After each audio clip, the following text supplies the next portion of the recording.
الحمدللہ آج 25 اگست 2019 کو سنڈے کے دن قرآن کلاس نمبر 338 میں ہم انشاءاللہ تعالی سورۃ الغاشیہ سے آغاز کریں گے۔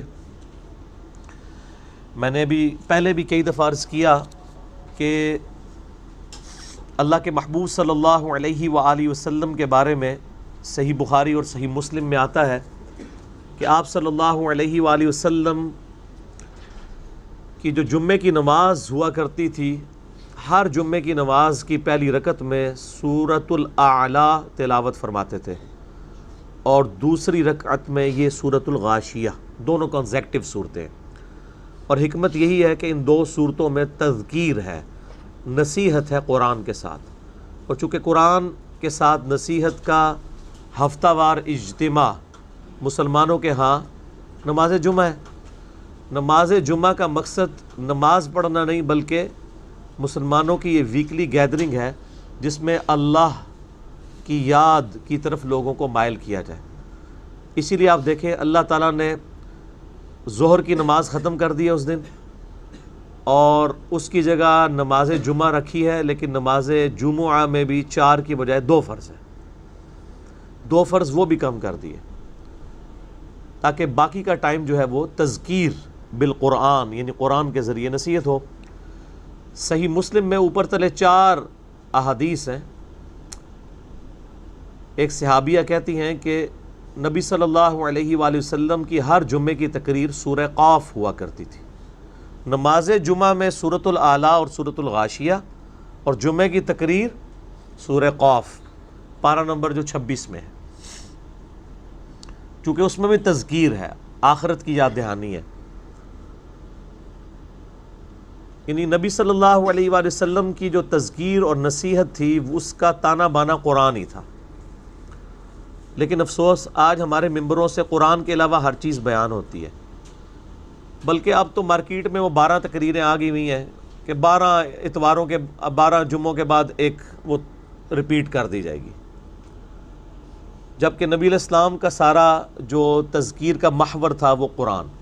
تو قرآن میں اللہ کے نبی علیہ السلام کو حکم ہوا ہے فَذَكِّرْ بِالْقُرْآنِ مَن يَخَافُ وَعِيدٍ، نبی علیہ السلام قرآن کے ذریعے نصیحت کریں اس کو جو اللہ کی دھمکی سے ڈرتا ہے۔ تو آپ صلی اللہ علیہ وآلہ وسلم قرآن کے ذریعے ہی صحابہ کرام کو نصیحت کرتے تھے۔ اس وقت یہ پریشانی نہیں تھی کہ سننے والے کی زبان اور بیان والے کی ڈیفرنٹ ہو، سننے والے بھی عربی ہوتے تھے، بیان کرنے والے بھی۔ آپ صلی اللہ علیہ وآلہ وسلم فصیح عربی زبان میں بیان کرتے تھے، لیکن آج ہمیں اس کا ترجمہ کرنا پڑتا ہے، بات سمجھانی پڑتی ہے۔ تو ان صورتوں کو پڑھتے ہوئے خصوصاً پارہ نمبر 30 تو پورے کا پورا تذکیر ہے آخرت کی، لیکن یہ جو اسپیسیفک 2 صورتیں ہیں جمعے کے نماز کے اندر بھی، اور صحیح مسلم میں آتا ہے کہ عیدین کی جو نمازیں ہوتی تھیں یعنی عید الفطر اور عید الاضحیٰ، یعنی سال بعد جو مسلمانوں کی گیدرنگ ہو رہی ہے، اس میں بھی جو نماز کے اندر صورتیں آپ صلی اللہ علیہ وآلہ وسلم پڑھتے تھے وہ یہ 2 ہوتی تھی۔ بڑی سخت لینگویج ہے جی ان صورتوں کی، قیامت مضمر ہے، خصوصاً سورۃ الغاشیہ کے اندر آخرت کے پوائنٹ آف ویو سے۔ اعوذ باللہ من الشیطان الرجیم، بسم اللہ الرحمن الرحیم۔ هل اتاک حدیث الغاشیہ،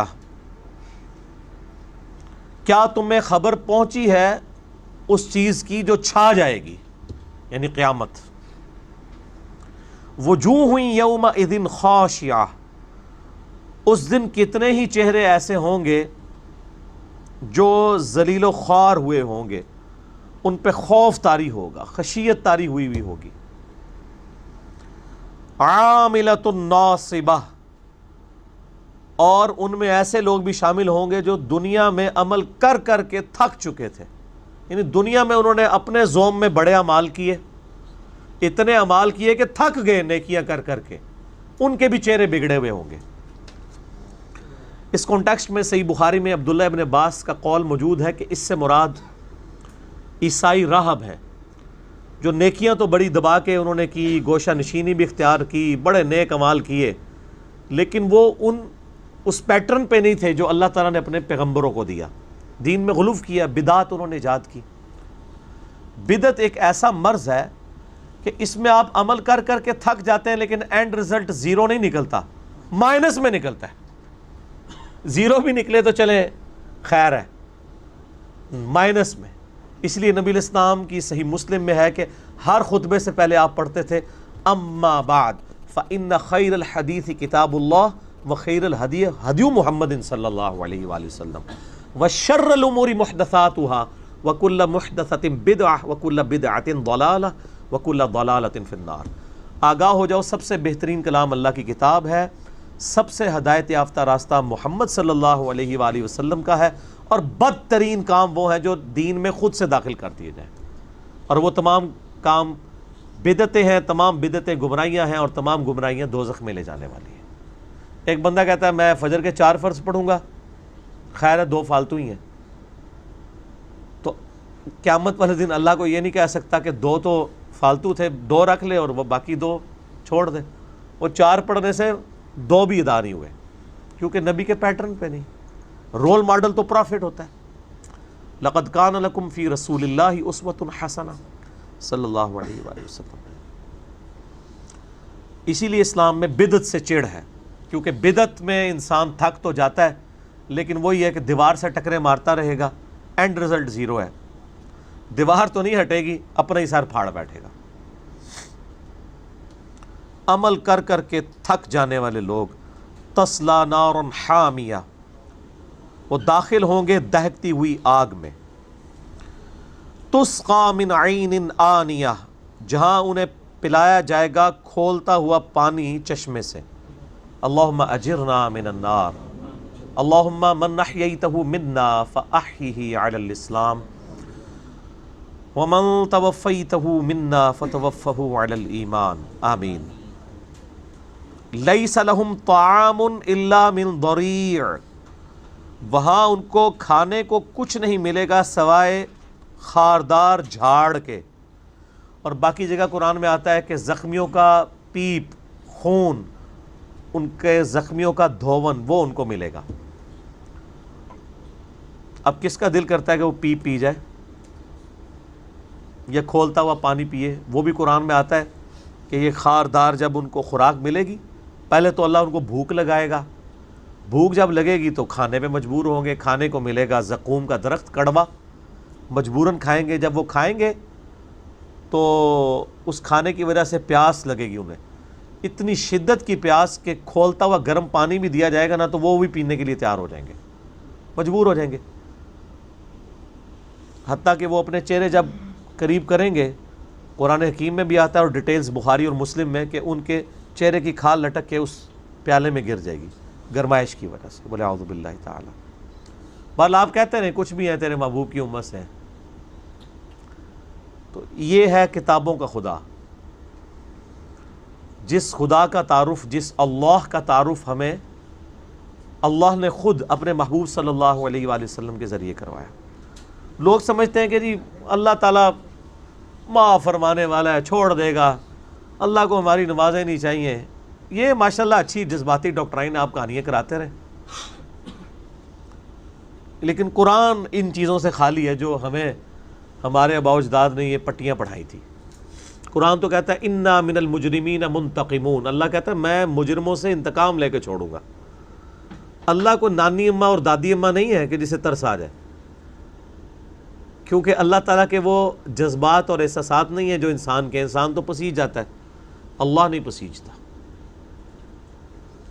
تو اللہ تعالیٰ ہمارا بجز خاردار جھاڑ کے کچھ نہیں ملے گا۔ لا یسمن ولا یغنی من جوع، اور وہ کھانا ایسا ہوگا کہ نہ تو وہ بھوک مٹائے گا اور نہ ہی اس سے کوئی صحت بن پائے گی کہ موٹاپا آ جائے۔ کھانا کھاتے جائیں گے لیکن بھوک اور بڑھتی جائے گی، نہ جسم میں وہ طاقت دے گا کہ طاقت پیدا ہو جائے مزید عذاب برداشت کرنے کی، نہ۔ ہوئے ہوئے ہوئے۔ اب سائملٹینیس کنٹراسٹ آ رہا ہے، ایک طرف تو یہ لوگ ہیں، دوسری طرف وہ لوگ ہیں وجوہ یومئذ ناعمہ، ایسے لوگ بھی ہوں گے قیامت والے دن جن کے چہرے بڑے بارونق ہوں گے۔ لسعیہا راضیہ، اور وہ دنیا میں انہوں نے جو کوشش کی ہوگی اس پہ قیامت والے دن راضی ہوں گے کہ ہماری جو محنت تھی آج ہمیں اس کا پھل مل گیا. فی جنت عالیہ، وہ عالی شان جنت میں ہوں گے. لا تسمع فیہا لاغیہ، اس جنت میں کوئی لغو بات بھی نہیں سنیں گے. یعنی جنت اتنی راحت کا مقام ہے کہ آپ کو ایسی بات بھی نہیں سننی پڑے گی جس سے کوئی کوفت ہو. فیہا عین جاریہ، اس میں چشمے جاری ہوں گے. فیہا سرر مرفوعہ، اس میں وہ اونچے اونچے تختوں پر بیٹھے ہوئے ہوں گے. اکواب موضوعہ، اور جو مشروبات کے برتن ہیں ان کے لیے رکھے ہوئے ہوں گے ساغر. ونمارق مصفوفہ، اور گاؤ تکیے ہوں گے کتار در کتار. پوری مجلس لگی ہوئی ہوگی جناب اہل جنت کی. وزرابی مبثوثہ، اور قیمتی قالین ان کے لیے بچھائے جائیں گے. جنت کے اوپر آپ نے اگر تفصیلات پڑھنی ہے نا، قرآن حکیم میں تو کئی مقامات پہ یعنی ان چیزوں کو ڈسکس کیا گیا ہے، لیکن زیادہ ڈیٹیل آپ کو احادیث میں ملے گی. اور اس میں خصوصاً صحیح مسلم کا جو کتاب الجنہ چیپٹر ہے نا، ایک چیپٹر ہے صحیح مسلم میں آخری جلد میں، جنت اور اس کی نعمتوں کا بیان. اس کے علاوہ بخاری میں بھی ہے، ابو داؤد، ترمذی، نسائی، ابن ماجہ میں ہے، مسند احمد میں ہے. وہ آپ کو کمبائنڈ فارم میں مشکات میں مل جائے گا، تیسری جلد کے اندر. مشکات میں اسی تو بار بار کہتا ہوں اس کو لیں. اس کا PDF بھی ہماری ویب سائٹ پہ رکھا ہوا ہے، ڈاؤن لوڈ کر سکتے ہیں فریلی. اس کتاب کو آپ منگوا بھی سکتے ہیں. تیسرا چیپٹر جنت کا پڑھیں تو انسان کہتا ہے کہ آج ہی جنت میں پہنچ جائے، لیکن وہ وہاں تک پہنچنے کے لیے ہرڈلز بہت زیادہ ہیں. یہ بڑا مسئلہ ہے. صحیح مسلم میں حدیث ہے کہ اللہ تعالیٰ نے جنت کو ناگوار چیزوں سے ڈھانپا ہوا ہے. ساری ناگوار چیزیں، حرام سے بچنے کی ناگواری، نماز پڑھنے کی ناگواری، وضو اور غسل کی مشقت اٹھانے کی ناگواری، اور روزے میں بھوک اور پیاس برداشت کرنے کی ناگواری، آنکھوں کی حفاظت کی ناگواری، کیونکہ طبیعت کا میلان تو ہمیشہ برائی کی طرف ہے، کیونکہ نفس اسی طرف مائل ہے. ان النفس لامارۃ بالسوء، حضرت یوسف علیہ السلام کا کلام ہے نا کہ نفس تو برائی کی طرف ہی لگاتا ہے، مگر جس پہ میرا رب رحم فرمائے. جو کوشش کرے گا اللہ تعالیٰ اس کے لیے انشاءاللہ راہیں کھولے گا. اور کہا گیا کہ جو جہنم ہے اس کو اللہ تعالیٰ نے شہوات سے ڈھانپا ہوا ہے. یعنی جس طرح جو مکھیاں ہیں نا وہ اپنی غذا کی طرف جاتی ہیں، میٹھے کی طرف جاتی ہیں، اس طرح لپک لپک کے لوگ دوزخ کی طرف ہی جائیں گے، کیونکہ وہاں پہ اٹریکشن ہے. اور اسی کی ڈیٹیل ہے جو ابو داؤد، ترمذی، نسائی، ابن ماجہ میں صحیح حدیث ہے کہ جب اللہ تعالیٰ نے جنت کو پیدا کیا تو حضرت جبرائیل کو کہا کہ جا کے ذرا جنت دیکھیں ایک بار. دیکھ کے انہوں نے کہا یا اللہ مجھے نہیں لگتا کوئی بندہ سر دڑ کی بازی نہ لگا دے جنت میں پہنچنے کے لیے. اللہ نے کہا کہ اتنا سوکھا نہیں.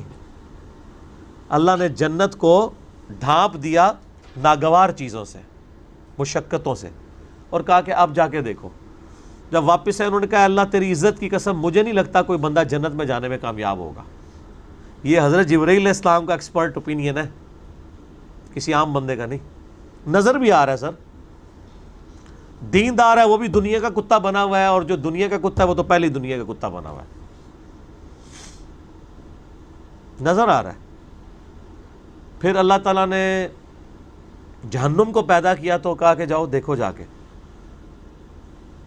انہوں نے کہا یا اللہ توبہ، اتنا عذاب ہے اس کے اندر کہ کوئی بندہ ایسی حرکت کرنے کا سوچے گا بھی نہیں کہ وہ دوزخ میں جائے.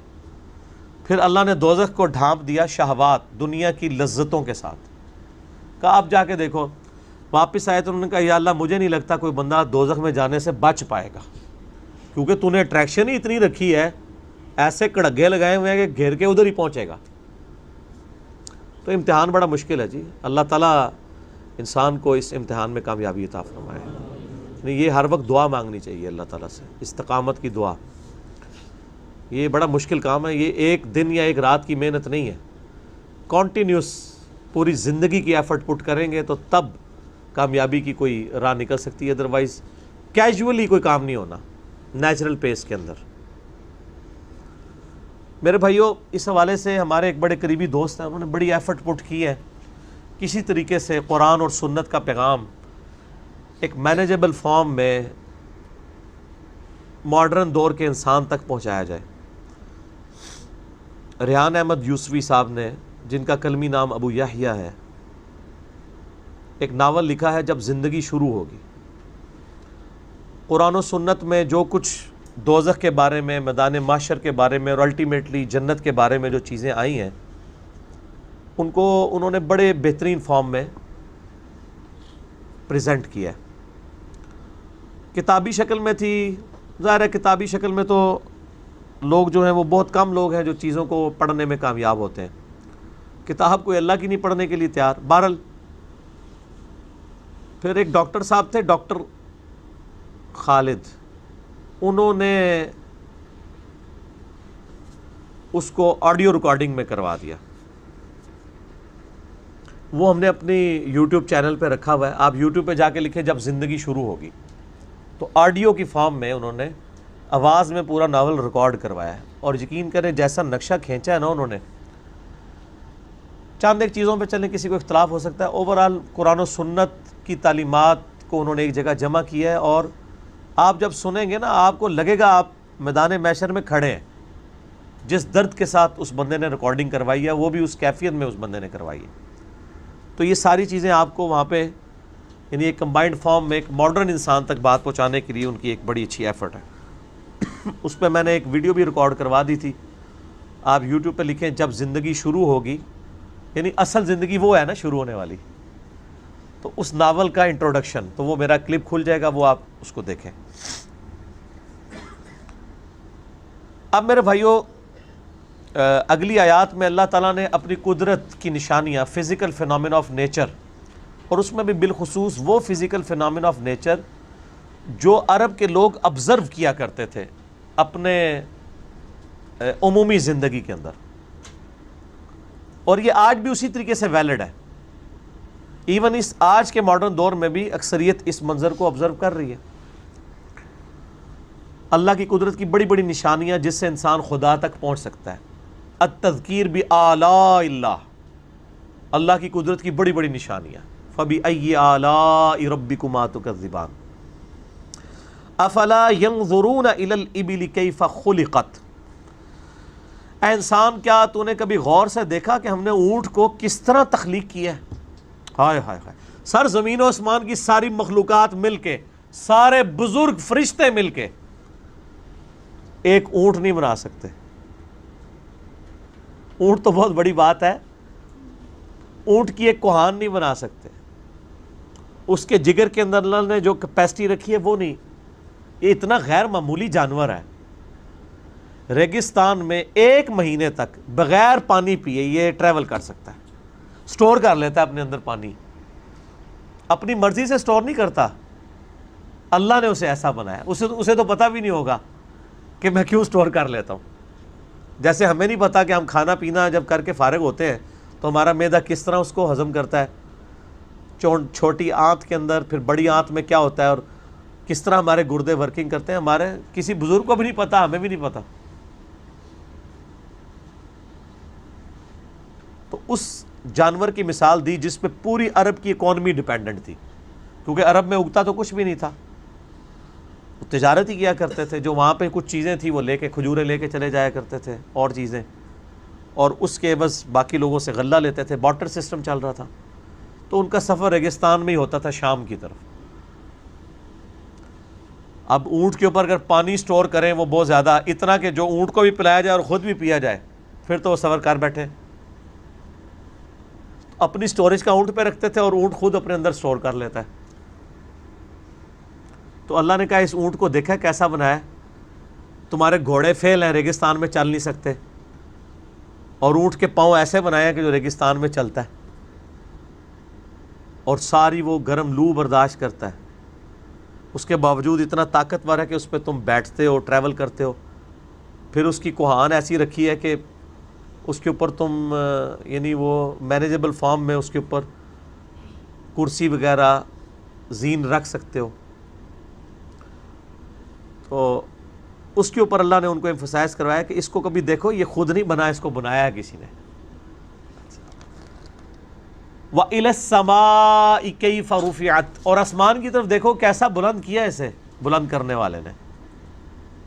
وَإِلَى الْجِبَالِ كَيْفَ نُصِبَتْ، اور دیکھو پہاڑوں کو کیسا اللہ نے ان کو گاڑ دیا، کیسا کھڑا کیا انہیں. یہ ناسبی کا لفظ بھی اسی سے نکلا ہے، وہ بھی سیدنا علی کے مقابلے پہ کھڑے ہوئے ہیں. وَإِلَى الْأَرْضِ كَيْفَ سُطِحَتْ، اور زمین کو دیکھو کیسا بچھونا بنایا. یہ 4 آبزرویشنز ہیں جو عرب کے لوگ کرتے تھے. یعنی اب ایک بندہ آپ امیجن کریں ریگستان میں سفر کر رہا ہے، اسے کیا نظر آئے گا؟ سبزہ تو کوئی نظر نہیں آنا، اوپر آسمان، نیچے زمین، اور دور پہاڑ، اور خود اونٹ پہ. یہ 4 ہی آبزرویشن ہوگی نا. اونٹ نظر آئے گا اسے، زمین نظر آئے گی، آسمان نظر آئے گا، یا دور دراز اگر کوئی پہاڑی ٹیلے ہیں تو وہ نظر آئیں گے، اور کچھ بھی نہیں. تو یہ ساری کی ساری چیزیں دیکھو اور اس سے اللہ تک پہنچو. اسی کو کہا گیا التذکیر بآلاء اللہ، الفوز الکبیر فی اصول تفسیر میں شاہ ولی اللہ دہلوی نے، کہ قرآن کی آیات کی انہوں نے جو کیٹیگریز بیان کی ہیں ان میں سے ایک کیٹیگری یہ بھی ہے کہ فزیکل فینامنا آف نیچر سے آپ اس رزلٹ پہ پہنچیں گے کہ God is the only explanation of all the physical phenomena in this universe. خدا کے علاوہ کوئی وضاحت نہیں ہو سکتی یہ تمام قدرت کے مظاہر کی. فذکر، اے نبی علیہ السلام پس انہیں سمجھاتے رہیں. انما انت مذکر، بے شک آپ تو تذکیر کرنے کے لیے بھیجے گئے ہیں. آپ کا کام کیا ہے؟ لوگوں کو سمجھانا، لوگوں تک حق بات پہنچانا. ان کو منوانا آپ کا کام نہیں ہے. یہ 2 الگ چیزیں. میرا یوٹیوب پہ کلپ ہے، علماء اور جہلاء دونوں ہی ناقابل اصلاح ہیں. یعنی جو تلے ہوئے ہیں گمراہی پہ، آپ ان کو سمجھائیں گے. جن کی پرائمری رسپانسبلٹی تھی، اللہ نے ان کو بھی منع کیا ہے کہ آپ نے زبردستی نہیں سمجھانا ان کو، صرف بات پہنچانی ہے. مانتے ہیں مانے، نہیں مانتے جائیں دوزخ میں. اور یہاں پہ وہ بات دوبارہ ریپیٹ، انما انت مذکر، آپ کا کام، آپ تو صرف ڈر سنانے والے. لست علیہم بمسیطر، آپ ان کے اوپر داروغہ بنا کے، نگہبان بنا کے نہیں بھیجے گے کہ آپ ان کے سر پہ کھڑے ہو جائیں گے مانو. نہیں، دعوت دیں گے، مانتے ہیں مانے، نہیں جاتے جائیں دوزخ میں. انا ہدیناہ السبیل اما شاکرا و اما کفورا، ہم نے ہدایت کا راستہ واضح کر دیا، اب تمہاری مرضی ہے. شکر گزاری کی روش اختیار کرو، خواہ ناشکری کی. خدا کو کوئی پرواہ نہیں ہے، خدا بے پرواہ ہے. یہ ذہن میں رکھیے گا. مجھے اللہ تعالیٰ کی جس صفت سے ڈر لگتا ہے نا، وہ اس کی غنی ہونے کی صفت ہے. جب اس کو پرواہ ہی نہیں ہے تو سر پھر آپ جو مرضی کریں، اٹھا کے پھینکے گا دوزخ میں، چیختے رہیں گے، اسے پرواہ ہی نہیں. سورہ المومن کے سٹارٹ میں آتا ہے کہ اللہ تعالیٰ جب نافرمانوں کو عذاب دے گا نا تو ان سے پوچھے گا آج تمہیں تکلیف ہو رہی ہے؟ تو کہیں گے آج تو ہم اپنی جان سے بیزار ہیں. تو اللہ فرمائے گا اس سے زیادہ مجھے تم سے بیزارگی ہوتی تھی جب دنیا میں تمہیں اللہ کی طرف بلایا جاتا تھا اور تم روگردانی کرتے تھے. اسی کو ہم پنجابی میں کہتے ہیں نا، ہن پتہ لگا بچوں جی. بچے آپس میں جب کرتے ہیں، اور اللہ تعالیٰ بے نیاز ہے، اسے پرواہ کسی کی نہیں ہے، لیکن اپنے نافرمانوں کے بارے میں وہ اتنا سٹرکٹ ہے کہ وہ کہہ رہے ہیں کہ اب پتہ چلا، ہمیں بتایا گیا نہیں اللہ کو کون سی نمازیں چاہیے، اللہ ہماری نمازوں پہ ہے، فرشتے تھوڑے ہیں، وہ بڑا غفور رحیم ہے، اور آدھی بات بتاتے ہیں. جبکہ قرآن میں سورۃ الحجر میں آئے، اے نبی علیہ السلام میرے بندوں کو خبر دے دو کہ بے شک میں معاف کرنے والا مہربان ہوں، لیکن میرا عذاب بھی بڑا سخت ہے. اللہم اجرنا من النار الا من تولا وکفر. مگر جس نے روگردانی کی اور کفر کی روش اختیار کی، انکار کی، فَيُعَذِّبُهُ اللَّهُ الْعَذَابَ الْأَكْبَرَ، تو ایسے شخص کو تو ہم بہت بڑا عذاب دیں گے۔ اللہ تعالیٰ فرما رہا ہے اِنَّ إِلَيْنَا إِيَابَهُمْ، بے شک ہمارے پاس ہی لوٹ کر آنا ہے ان سب کو۔ یعنی انسان ویسے اللہ سے بھاگ نہیں سکتا۔ وہ سورہ رحمان میں بھی آتا ہے نا، اے جن و انس، کسی میں قدرت ہے نا بھاگنے کی تو نکل کے بتاؤ۔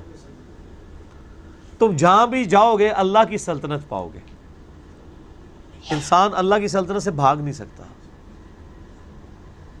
تو جس سے آپ بھاگ نہیں سکتے، جس سے آپ جان نہیں چھڑا سکتے، تو اس سے بچنے کا طریقہ یہی ہے کہ اس کی پناہ میں آ جائیں، اور یہی پیغمبر دنیا میں بتانے آتے ہیں۔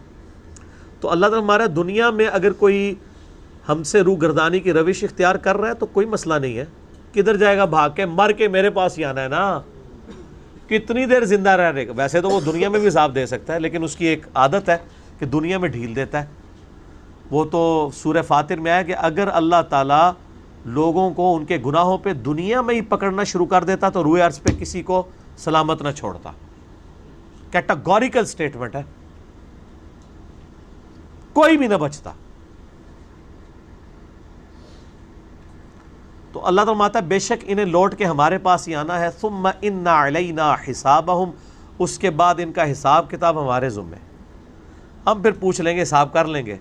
دنیا میں تو ان کو کھلی چھٹی ہے، آخرت میں آئیں گے تو حساب کر لیں گے۔ عموماً ہمارے ہاں اہل حدیث حضرات جو ہیں وہ جب یہ آیت تلاوت ہوتی ہے تو اس کے بعد وہ ایک دعا مانگتے ہیں، اللہم حاسبنی حسابا یسیرا، اے اللہ میرے لیے حساب قیامت کے دن آسان کرنا۔ یہ حدیث تو اصول محدثین پہ ضعیف ہے، لیکن مطلقاً بخاری اور مسلم میں کئی احادیث ہے کہ نبی علیہ السلام جب قرآن کی تلاوت کیا کرتے تھے تو عذاب کی آیات آتی تھی تو اللہ کی پناہ میں آتے تھے، جنت کی آیات آتی تھی تو جنت کا سوال کرتے تھے۔ تو اس کانٹیکسٹ میں اس طرح کوئی دعا مانگ لے تو یہ جائز ہے۔ البتہ وہ حدیث صحیح ہے مسند احمد کی کہ جب کبھی نبی علیہ السلام سورۃ الاعلیٰ پڑھتے تھے، سبح اسم ربک الاعلیٰ، تو کہتے تھے سبحان ربی الاعلیٰ۔